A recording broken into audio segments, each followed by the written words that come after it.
오늘은요, 롯의 딸들의 그 출생 이 문제를 좀 본문이 다루고 있는데, 이걸 좀 다루도록 하겠습니다. 뭐 스토리는 우리가 다 알죠. 롯이 이제 극적으로 구원받았고 두 딸들도 구원받았고 아내는 이제 죽었고 그 소알이라고 하는 읍에 살다가 거기서 좀 살기가 마땅치 않아서 동굴로 장소를 옮겨가지고 거기서 독립된 지역에서 살고 있었을 때의 이야기다, 그런 얘기예요. 이제 그 큰 딸이 얘기하는 거죠. 우리는 이미 나이가 혼기가 다 지났고 또 이 주변에 우리랑 결혼할 만한 남자도 없고 그러니까 우리가 이제 아버지의 그 어떤 그 혈통을 이어야 되지 않느냐, 패밀리 라인을 이어야 되지 않겠느냐. 그러니까 우리가 아버지하고 동침해서 우리가 자식을 낳아가지고 이어보자, 이런 제안을 합니다. 이게 사실 요즘 같으면 있을 수 없는 일이죠. 그러나 이 당시도 뭐 그 정상적인 건 아니었지만 어쨌든 그렇게 아이디어를 냈을 때 동생이 동의합니다. 그래서 결국은 모압과 그리고 암몬이라고 하는 그런 족속의 조상들이 태어났다, 이야기예요. 사실 출생의 비밀입니다. 어떻게 보면 이 드라마의 소재 가운데 출생의 비밀이 많이 등장하죠. 뭐 극적인 반전이 있고 그러죠. 근데 우리도 이제 살다 보면 뭐 나 자신이 그럴 수도 있고 내 주변에 가까운 사람이 그럴 수 있는데 어떤 출생에 얽힌 그런 비하인드 스토리가 있는 사람들이 있어요. 지금 이 경우에는 사실 아버지하고 딸들이 관계에서 자식이 태어났다. 근데 그 자식들이 어떻게 됐냐면 결국 한 족속의 조상이 됐다, 그런 얘기거든요. 모압 족속. 이건 그 루시 모압 족속의 여인이었잖아요. 그리고 암몬 그러면은 그 지금의 말하면 그 요르단 쪽을 그 차지하고 있었던 한 강한 부족인데 다윗이 마지막 가서 암몬 족속의 그 성을 점령하기도 했던 곳인데, 가만히 생각해 보면 아버지와 딸 사이에서 출생한 아이였지만 하나님은 그들에게도 번성하는 복을 주셨다는 걸 알 수 있어요. 여러분, 우리가 생각해야 될 건 뭐냐면 아브라함 시대 그리고 또 이 롯의 시대죠. 이때 수많은 사람들이 같이 살았어요, 그 지역에서. 근데 그들보다도 아브라함과 관계된 혈족들 사이에서 여러 민족의 조상이 나왔다는 것은 이거 우연이 아닙니다. 그러니까 롯의 그 딸들이 낳은 사람이 뭐 모압과 암몬이라 그럴 때 그 당시에 얼마나 많은 아이들이 태어났겠어요. 근데 그들이 다 조상이 된 게 아니거든요. 유독 아브라함과 관계된 사람들이 후손이 번성하는 은총을 누렸어요. 이건 하나님의 약속의 성취입니다. 하나님이 아브라함을 복의 근원으로 삼으시겠다. 그리고 아브라함과 관계됐기 때문에 롯도 사실 구원받았잖아요. 하나님이 아브라함을 생각하셔서 롯을 구원해 주셨다 그랬어요. 롯이 구원받았는데 자식이 없고 자손이 없는 거예요. 자식은 있지만. 그랬을 때 딸의 아이디어였지만 그 아이디어를 통해서 결국 롯의 후손이 이어져 갔고 더군다나 모압과 암몬 족속의 조상이 된 거예요, 롯이. 여러분 어떻게 생각하세요? 이제 여기서 우선 또 하나 다뤄야 될 건 뭐냐면 이제 근친 결혼인데, 사실 근친 결혼이라고 하는 것은 유전학적으로도 좋지 못하죠. 그건 뭐 우리가 이제 과학적으로 알고 있는 사실이지만 옛날로 거슬러 올라가면 근친 결혼 안 할 수는 없었어요, 사실은. 예를 들어서 가인이 아벨을 죽여놓고 그러지 않습니까? 내가 이제 피해서 어디 가는데 누가 날 만나서 나를 죽이려 그러면 어떡하겠습니까?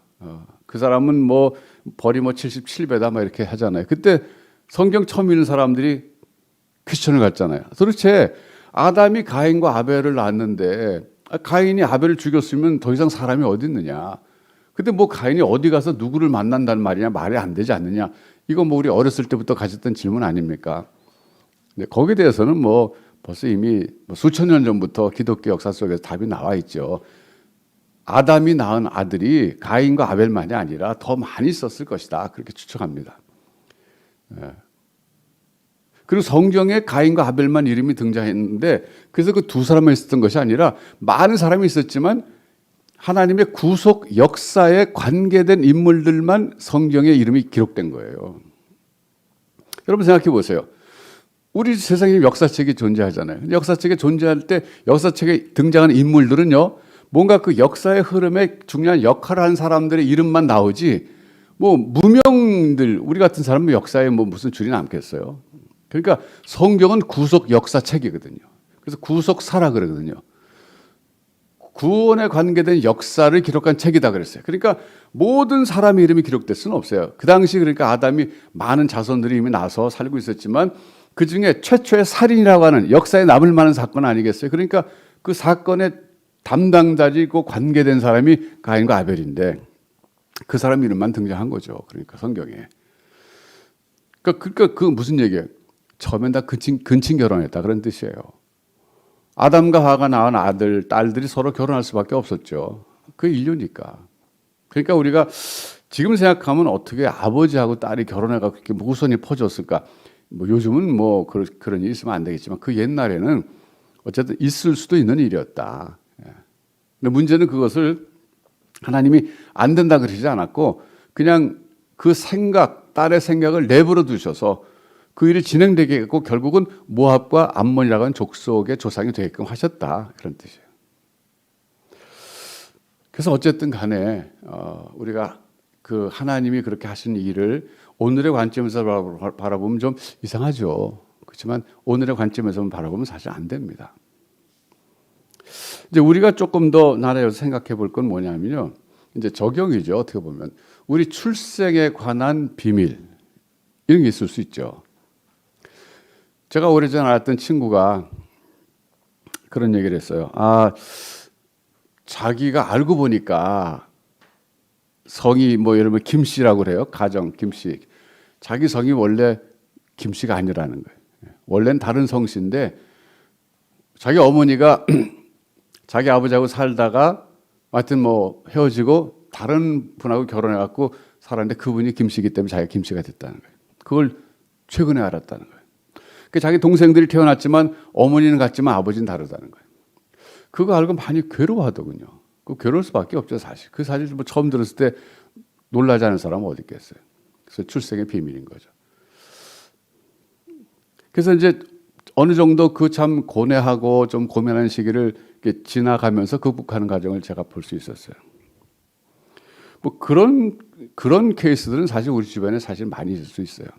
근데 제가 생각할 때는요, 내 출생에 어떤 뭐 그걸 오점이라 그럴까요? 흠이라 그럴까요? 그런 게 있다 할지라도 분명한 것은 하나님은 그런 방법을 통해서라도 나를 세상에 보내셨다는 거예요.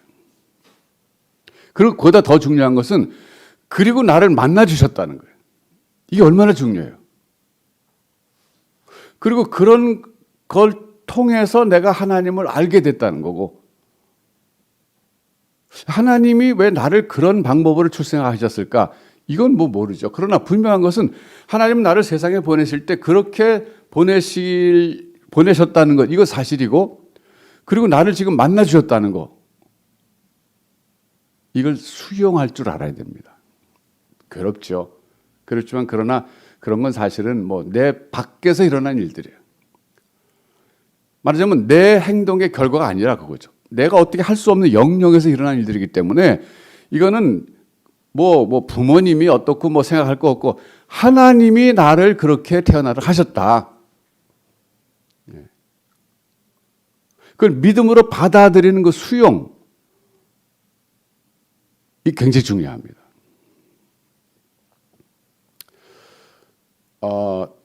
체념과는 달라요. 그러니까 체념적 수용이 있어요. 뭐 어떻게 하겠어? 뭐 그거 할 수 없지 뭐. 이거 체념적 수용이 있는데 그게 아니라 우리는요 신앙적 수용이에요. 다른 거예요.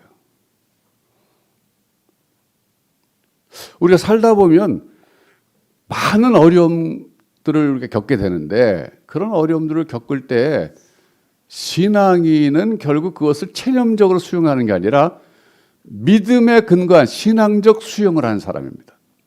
뭐냐면 하나님이 살아계시다는 게 지금도.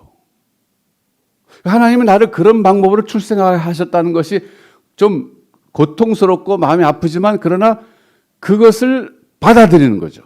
체념하는 게 아니에요. 체념은 뭐 거의 포기 수준이잖아요. 그러나 신앙적 수용은 포기가 아니에요. 이건 굉장히 긍정적 수용이라고 할 수 있어요.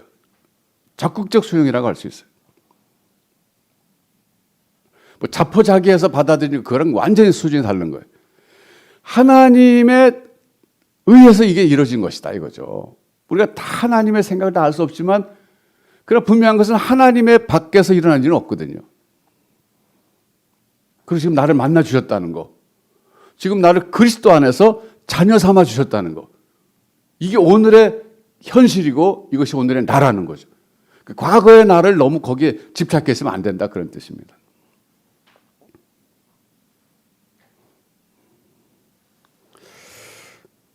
그래서 신앙이라고 하는 것은 수용인데, 받아들임인데, 나의 삶의 모든 것들, 심지어 오늘의 나된 모습도 받아들이는 것인데, 이것은요 굉장히 긍정적이고 적극적이고 신앙적 수용입니다.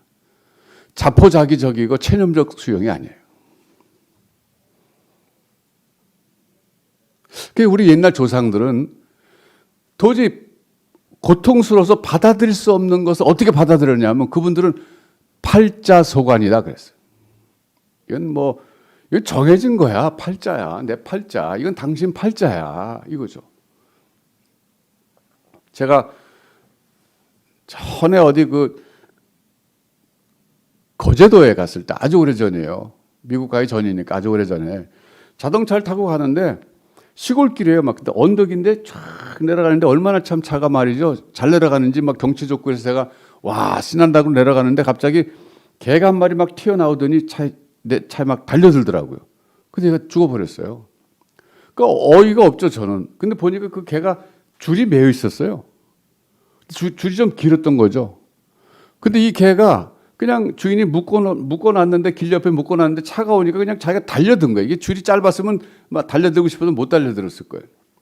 근데 갑자기 튀어나오니까 저도 뭐 개가인지도 몰랐는데 뭐 저는 그냥 지나가는데 제 차에 불이 쳐서 죽은 거죠. 제가 친 것도 아니에요. 옆에 그냥 불이 쳤어요.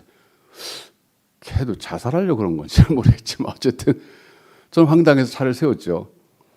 그랬더니 어제 아주머니가 막 우는 거예요. 자기 개 죽었다고. 제가 얼마나 미안하든지 내가 일부러 친 건 아니고 분명히 내 차 옆에 불이 쳐 옆에. 그러니까 이거는 제 실수는 아니거든요. 막 울어요. 그래서 내가 이거 참 어떻게 하면 좋을지 몰라서 그러고 있는데 그 옆에 있던 동네 아주머니가 오더니 그 부인한테 그러더라고요. 울고 있는 아줌마한테 당신네는 요전에도 개 또 한 마리 길다 죽었잖아. 그때 자동차 죽은 것 같지는 않아요. 근데 죽었잖아. 아무리 생각해도 당신네는 개가 안 될 팔자야. 그러더라고요. 개가 안 될 팔자라는 거예요. 그러니까 얼마 전에도 개가 죽었는데 또 죽었으니까 그 이웃집 아주머니는 이 사람을 위로해 줘야 되는 거예요. 위로하는 건 뭡니까? 이 사실을 어렵지만 받아들여야 되는데 결국 뭐냐면 팔자다. 그게 팔자. 당신은 운명적으로 개가 안 되는 팔자를 타고났다. 이거예요. 당신 바깥에서 이루어진 일이다. 이런 뜻이에요. 팔자라는 그거예요. 내가 한 게 하늘이 정하는 이치라는 거잖아요. 내 운명.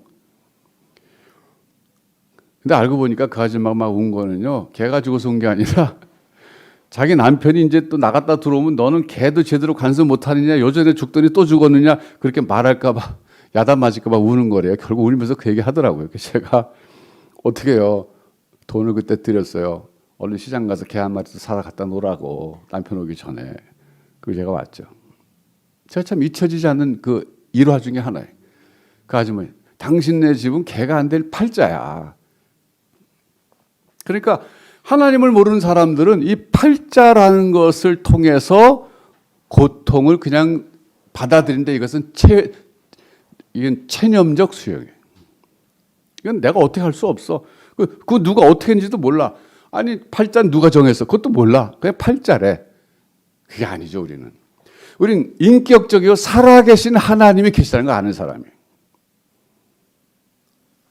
그러니까 내 삶에 일어나는 모든 것들이 팔자가 아니라 하나님의 손 안에서 결국은 일어날 수밖에 없다는 걸 받아들이는 거예요. 그래서 우리는 믿음으로 받아들이는 거예요. 욥이 그랬잖아요. 욥은 하나님 믿는 사람이었어요. 그래서 뭐 팔자 그런 얘기 안 했어요. 주신 이도 하나님이시오. 가져가신 분도 하나님이시니 하나님의 찬송 받으실 겁니다. 그랬어요.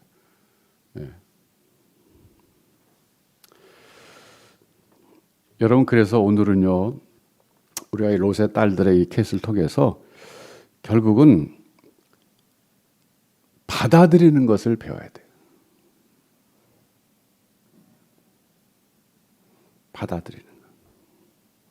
하나님은 우리가 이해할 수 없는 영역에서 이해할 수 없는 방법으로 역사를 이끌어 가신 그런 분이세요. 초월하신 분이에요. 그래서 우리의 생애 속에서 일어나는 모든 일들을 내가 다 할 수 없어요. 한 가지 믿는 것은 하나님은 나를 사랑하신다, 그거예요. 이거 없으면 불안한 거죠. 하나님이 모든 일을 주관하시고 내 삶을 이끌어 가시는데 때로는 고난의 그 불길도 통과하게 하시고 때로는 사망의 음침한 골짜기도 지나가게 하실 수 있지만 한 가지 분명한 것은 사랑이시다, 그거예요. 나를 사랑하시는 분이시다. 제가 전에 말씀드렸죠. God's best. 어떤 환경이라 할지라도 이것은 하나님 나를 사랑하셔서 허락하신 환경이다, 이거예요. 이건 8자랑 완전히 다른 거죠. 받아들이는 건 똑같아요, 수용은. 근데 앞에 보는 단어들이 틀리죠. 체념적 수용이냐, 긍정적 수용이냐, 이게 다른 거죠. 그래서 신앙의 유익과 축복은 바로 그거예요. 신앙이 있는 사람은 받아들이되 긍정적으로 또 신앙적으로 받아들이는 거예요. 그것이 우리 삶의 힘입니다. 넘어졌다가도 일어날 수 있는 힘이에요. 왜? 하나님이 내 뒷배경이 되어주시니까 든든하지 않습니까? 결국은 성도의 견인이라고 하는 것, 칼빈주의 5대 교리 가운데서 그 마지막 5번째 성도의 견인. 견인 그러면 견인차 이렇게 생각나는데 그게 아니죠. perseverance. 끝까지 참고 이끌어 가신다, 그런 뜻이 하나님. 하나님 우리 끝까지 이끌어 가신다. 내가 부족해도 내가 설사 하나님의 손을 놓고 싶어도 하나님은 내 손을 꽉 붙잡고 안 놓고 끝까지 이끌어 가신다. 이게 성도의 견인이에요. 그렇기 때문에 우리가 구원의 확신을 가질 수 있는 겁니다. 그러니까 구원은 결국 하나님의 은혜다, 이렇게 말할 수밖에 없어요. 여러분 어떤 삶의 환경 속에 여러분이 지금 갇혀서 고통당하는지 모르지만 중요한 것은 그걸 받아들이는 게 중요해요. 그러나 체념적 수용이 아닙니다. 팔자 소관이다 이렇게 돌리는 것, 팔자 탓으로 돌리는 것도 아니에요. 하나님을 신뢰하는 거예요. 내가 why 이거 모르지만 분명한 것은 하나님 나를 사랑하신다, 그거예요. 끝까지 나를 놓지 않으신다, 이거예요. 이런 확신 갖고 여러분 오늘의 삶의 고통 이겨나가시기 바랍니다. 여러분 주변에 그런 사람이 있으면 이런 말 가지고 격려해 주세요.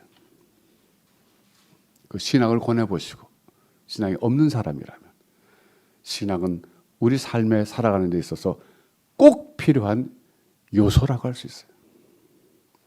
신앙이 없으면 여러분 어떻게 살았을지 한번 생각해 보세요. 여러분 지난날 한번 돌이켜 보세요. 만약 여러분의 신앙이 없었다면, 하나님이 나를 사랑하신다는 그 확신과 깨달음이 없었다면 오늘 여기까지 올 수 있었겠어요? 없었을 겁니다. 그래서 감사한 거예요. 오늘 이 시간 기도하실 때 하나님 나를 만나 주신 거 감사해요. 내가 출생이 어떻든 간에 중요한 것은 내가 태어났다는 사실이고 또 태어나 살면서 하나님 나를 만나 주셔서 내가 하나님을 알고 산다는 것이 이게 중요한 거예요. 하나님 감사합니다. 하나님의 사랑을 알게 하시니 감사합니다. 기도하겠습니다. 하나님 아버지 감사합니다. 우리 각자는 다 출생에 관한 스토리가 있는데 또 살아오면서 여러 가지 환난과 고통을 겪어봤는데 하나님 그것이 어떤 것이든지 간에 우리는 팔자가 아니라 하나님이 이끌어 오신 것인 줄로 믿습니다. God's best를 믿는 믿음을 저희들이 허락하여 주옵소서. 그래서 어떠한 상황이라 할지라도 하나님이 나를 사랑하셔서 주신 이 환경이라는 확신을 갖고 믿음으로 일어서는 저희들이 되도록 은혜를 베풀어 주시옵소서. 예수님의 이름으로 기도하옵나이다. 아멘.